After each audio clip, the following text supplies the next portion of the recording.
Assalamualaikum warahmatullahi wabarakatuh.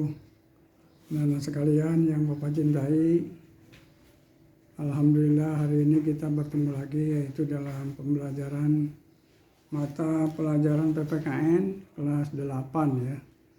Jadi kalian yang sudah punya buku ya, silakan dibuka halaman 4. Halaman 4, bagi yang belum, Bapak harapkan untuk segera memiliki buku tersebut ya. Karena nanti ada latihan-latihan yang harus disalin di buku tersebut. Jadi kalau kalian tidak punya atau tidak memiliki buku ini, kalian akan merasa kesulitan ya. Susah untuk membaca atau memindahkan materi yang ada di buku LKS ya. Jadi sekali lagi Bapak harapkan kalian kelas 8 agar segera untuk memiliki buku LKS ini, karena nanti minggu ke depan atau minggu-minggu yang akan datang kita akan segera memberikan latihan ya. Karena waktu sekarang cukup singkat ini. Sekarang Januari sudah akhir, Februari, Maret, April udah ujian kelas 9. Biasanya kalian sudah banyak libur ya. Jadi untuk itu Bapak harapkan untuk segera memiliki buku ini.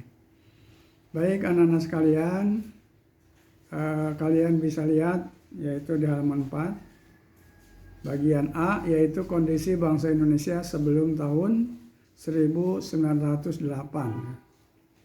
Sebelum munculnya kebangkitan nasional pada tahun 1908, bangsa Indonesia berada pada masa penjajahan Belanda. Pada masa kolonialisme Belanda, rakyat begitu menderita. Banyak rakyat yang menderita bahkan meninggal karena kebijakan pemerintahan kolonial Belanda. Berikut kebijakan-kebijakan pemerintahan Belanda ya. 1. Mereka mengadakan pelaksanaan sistem tanam paksa yang disebut Kulturstelsel ya. Sistem tanam paksa dicetuskan oleh Gubernur Jenderal Belanda yang berkuasa di Indonesia, yaitu pada tahun 1830 sampai 1833 yang dipimpin oleh Johannes van den Bosch ya. Johannes van den Bosch, dia menerapkan tanam paksa. Bahasa asingnya adalah Kulturstelsel. Apa isinya? Yaitu beliau memerintahkan kepada bangsa Indonesia agar di beberapa daerah untuk menanam tanaman yang laku dijual ke Eropa, yaitu misalnya kopi, tebu, kapas, dan sebagainya. Hasilnya harus diserahkan kepada pemerintah Belanda. Berikut ketentuan tanam paksa. A. Kaum petani harus menyerahkan 1/5 dari tanahnya dengan tanaman yang laku di pasar dunia. Jadi kebijakan yang pertama, kaum petani harus menyerahkan 1/5 dari tanahnya. Jadi kalau tanahnya 1000 meter, ya 200 meter itu ditanami pohon yang diperintahkan, yaitu pohon kopi, tebu, atau kapas. Dan hasilnya harus diserahkan kepada Belanda. Nah, B. Hasil tanaman itu harus dijual kepada Belanda. Jadi dijualnya tetap kepada Belanda dengan harga yang ditetapkan oleh pemerintahan Belanda. Jadi tentu harganya sangat murah ya. Jadi harganya ditetapkan oleh pemerintah Belanda sendiri. C. Tanah yang ditanami untuk tanam paksa bebas dari pajak tanah ya. Jadi kalau petani menanam, yaitu anjuran yang dianjurkan oleh pemerintah Belanda, yaitu tanam paksa, itu bebas dari pajak tanah, tidak usah bayar pajak ya. D. Waktu untuk mengerjakan tanah itu tidak boleh melebihi waktu untuk menanam padi. E. Bagi mereka yang tidak mempunyai tanah harus bekerja 360 hari ya. 365 hari atau berarti 1 tahun ya di perkebunan Belanda. F. Kerusakan tanaman yang tidak disebabkan oleh kesalahan petani menjadi tanggungan pemerintah. Secara sepintas ketentuan tanam paksa tidak begitu berat dibanding dengan zaman Daendels. Jadi dulu Daendels menjalankan namanya Rodi. Rodi artinya kerja paksa ya. Jadi kelihatannya lebih enteng daripada rodi, tetapi akhirnya kenyataannya beda ya. Dengan tidak ada batasnya, ketentuan tanam paksa tersebut ada yang sedikit meringankan beban dari para petani. Jadi ada yang diringankan oleh pemerintah yang menerapkan, yaitu tanam paksa. Para petani yang memiliki tanah, hasil dari tanam paksa tersebut dapat dijual kepada pemerintah ya, meskipun dengan harga yang sangat murah. Jadi hasil dari para petani bisa dijual ke pemerintah, walaupun harganya ditetapkan oleh pemerintah ya. Pemerintahnya pemerintah Belanda waktu itu. Dalam kenyataannya, ketentuan tanam paksa tidaklah dilaksanakan sebagaimana mestinya. Terjadinya penyimpangan-penyimpangan tersebut karena pemerintah menerapkan kultur prosenten ya. Kultur prosenten artinya prosentase dari hasil tanaman yang dapat dikumpulkan diserahkan oleh pegawai tanam paksa ya. Makin banyak yang dapat diserahkan, makin besar upah yang diperoleh. Hal itulah yang mendorong mereka untuk memperoleh prosen sebanyak-banyaknya. Oleh karena itu, tanam paksa dilaksanakan dengan kejam. Ya. Akibat negatif tanam paksa, ya, itu ada beberapa akibat negatif, akibat buruk ya daripada tanam paksa sebagai berikut. 1. Rakyat sangat menderita dan sengsara. Diterapkannya tanam paksa, rakyat menjadi menderita dan sengsara. B. Seluruh petani hampir tidak sempat bekerja untuk mencukupi kebutuhan hidup mereka sendiri. C. Timbulnya kelaparan, wabah penyakit, dan kemiskinan di beberapa daerah.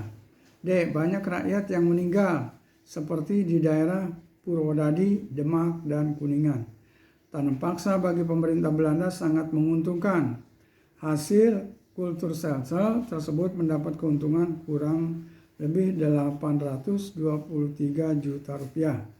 Di samping itu, kongsi pelayaran Belanda yang disebut Nederland Handelsmaatschappij, disebut NHM, berkembang dengan pesat. Hal ini disebabkan mereka dapat mengangkut hasil tanam paksa ke Eropa. Kedua, Undang-Undang Agraria untuk gula dan zaman liberal.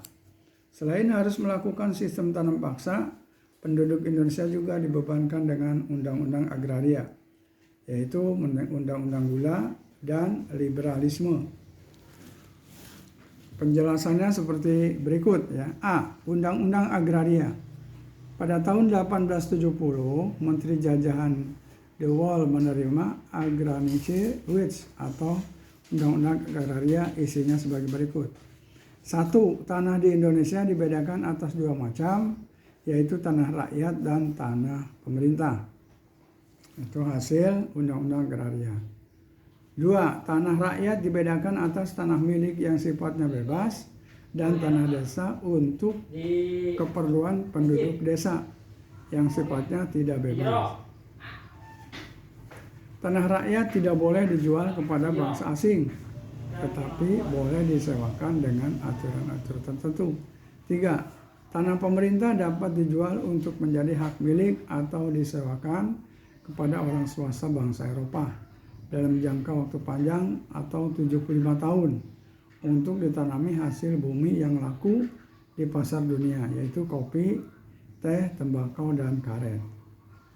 Undang-Undang Gula.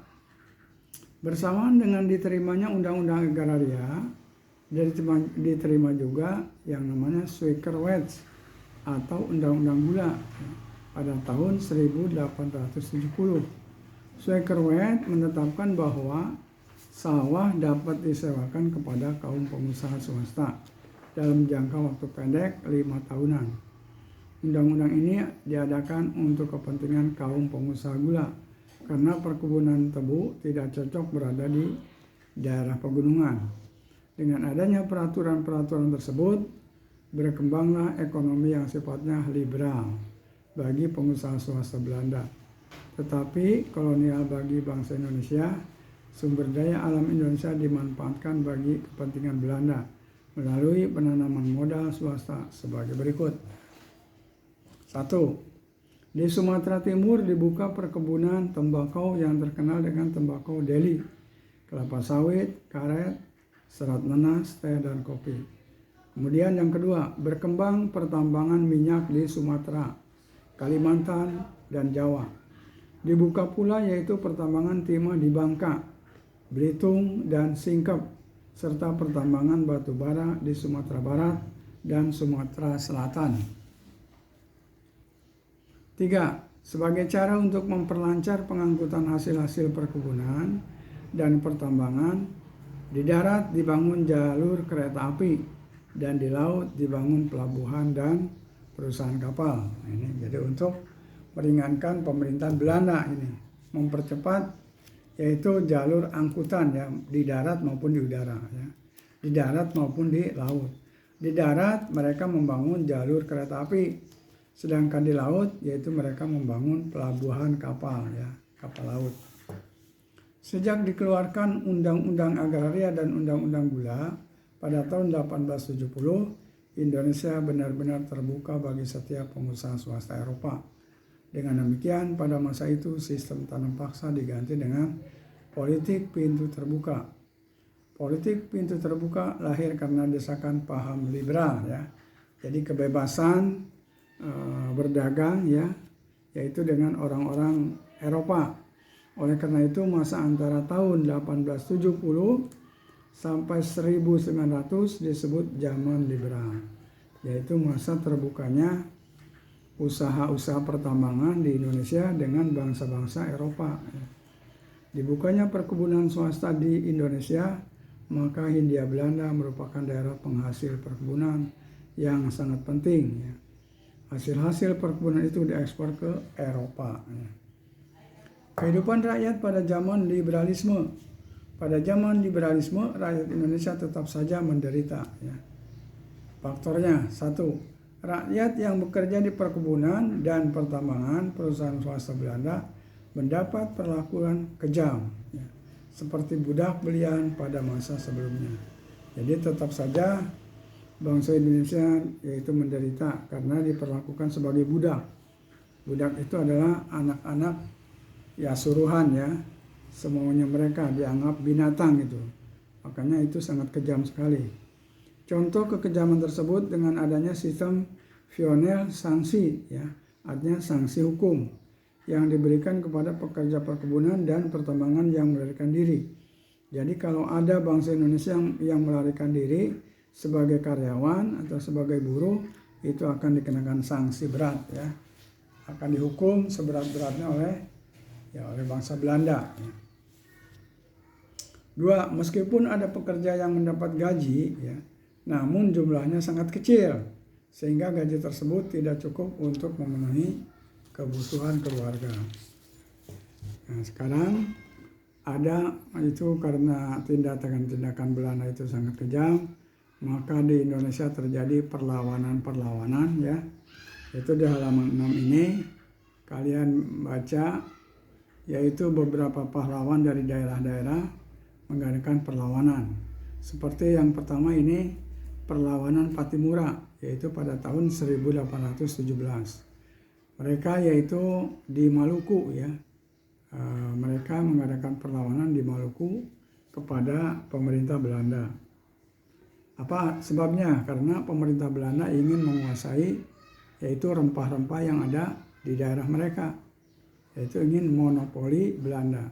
Oleh karena itu rakyat Maluku tidak senang, dan ini dipimpin oleh Kapten Patimura atau disebut Thomas Matulesi. Temannya ini ada 5 orang ya, 5 orang tokoh yang ada di Maluku, itu yang dipimpin oleh Patimura. Pertama yaitu Anthony Ribok, yang kedua Philip Latumahina, yang ketiga Said Farinta, yang keempat Ulu Paha, yang kelima Christina Marta Tiahahu. Nah, ini terjadi perang Patimura itu pada tahun 1817 di Saparua, itu dipimpin oleh Patimura. Kemudian benteng Belanda Dürstede ya, itu diserbu dan bisa direbut oleh pahlawan yang ada di Maluku dipimpin oleh Patimura. Di benteng Belanda Dürstede ya bisa direbut oleh Pattimura. Residen Pandenberg dan serdadu-serdadu beserta penghuninya berhasil dikalahkan. Tindakan Belanda untuk memadamkan perlawanan rakyat Maluku, yaitu mengirimkan tentaranya yang ada di Jawa dan di daerah lain ke Maluku. Pasukan Belanda dapat mendesak pasukan Pattimura, sehingga tinggal Saparua yang masih bertahan. Pimpinan pergerakan Pattimura, yaitu Pattimura sendiri, ditangkap oleh Belanda. Tanggal 16 Desember 1817, ini Pattimura dihukum gantung, yaitu di dalam benteng Victoria di Ambon. Kemudian ada lagi yang kedua, perlawanan kaum Padri. Kaum Padri ini yaitu pada tahun 1821 sampai 1837. Kaum Padri ini artinya kaum yang berpakaian kaum putih ya, atau berpakaian putih, atau disebut kaum putih karena mereka berpakaian putih. Nah, ini di mana mereka? Mereka ini adalah di Minangkabau ya. Minangkabau ini berarti ada di Sumatera ya. Teman-teman daripada atau pergerakan daripada perang Padri adalah Haji Miskin, Haji Sumani, Haji Piobang. Itu perlawanan perang Padri ya, atau kaum Padri melawan Belanda ya. Dalam kegiatannya kaum Padri berusaha memberantas berbagai kebiasaan lama, yaitu menyabung ayam, berjudi, minuman keras. Ini kaum Padri sangat benci kepada orang yang nyabung ayam, berjudi, minuman keras. Akibatnya tindakan kaum Padri mendapat timbullah ketegangan-ketegangan antara kaum Padri dengan kaum adat. Jadi kaum adat itu kan kebiasaannya tadi nyabung ayam, berjudi, dan minuman keras. Ini diberantas oleh kaum Padri atau kaum yang berpakaian putih ya. Nah, akhirnya terjadi perang saudara ya. Terjadi perang saudara antara kaum Padri dengan yaitu pimpinan yang namanya di sini bernama siapa tadi?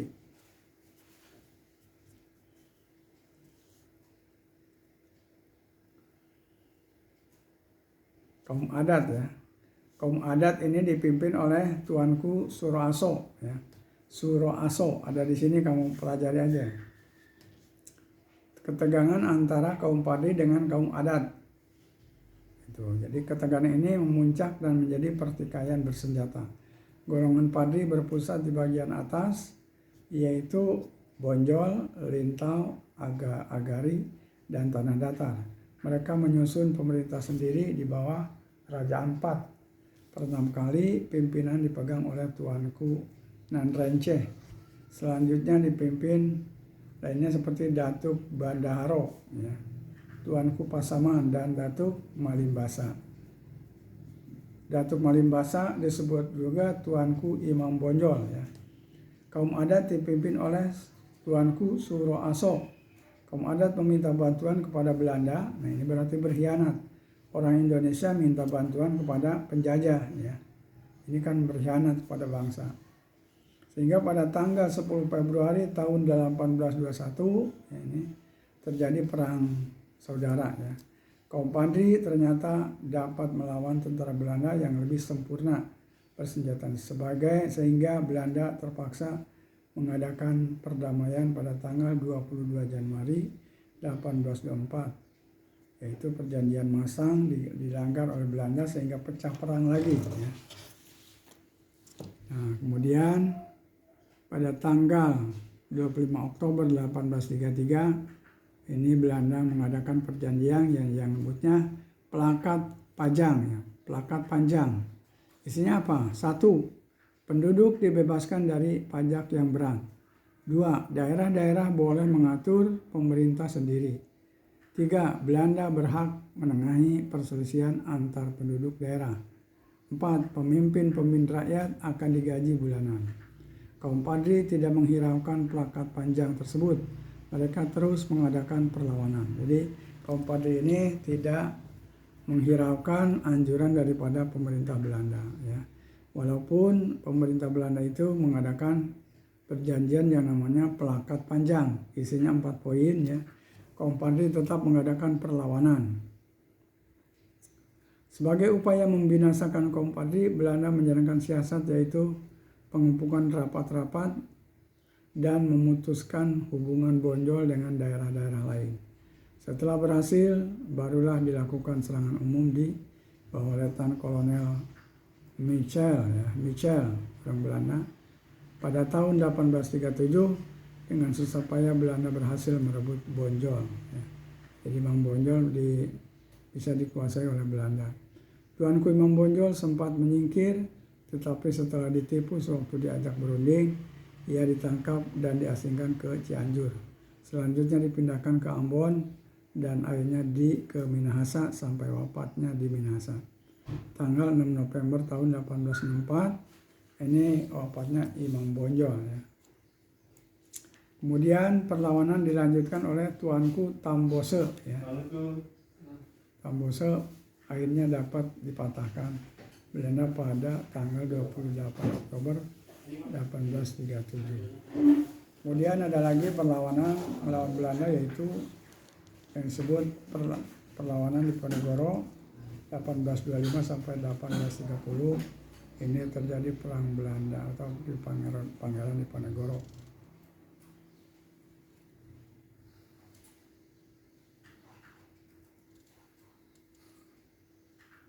Pada tahun 1828, daerah kekuasaan Pangeran Diponegoro hanya meliputi daerah sebelah barat Sungai Progo saja. Belanda mengadakan sayembara, ya.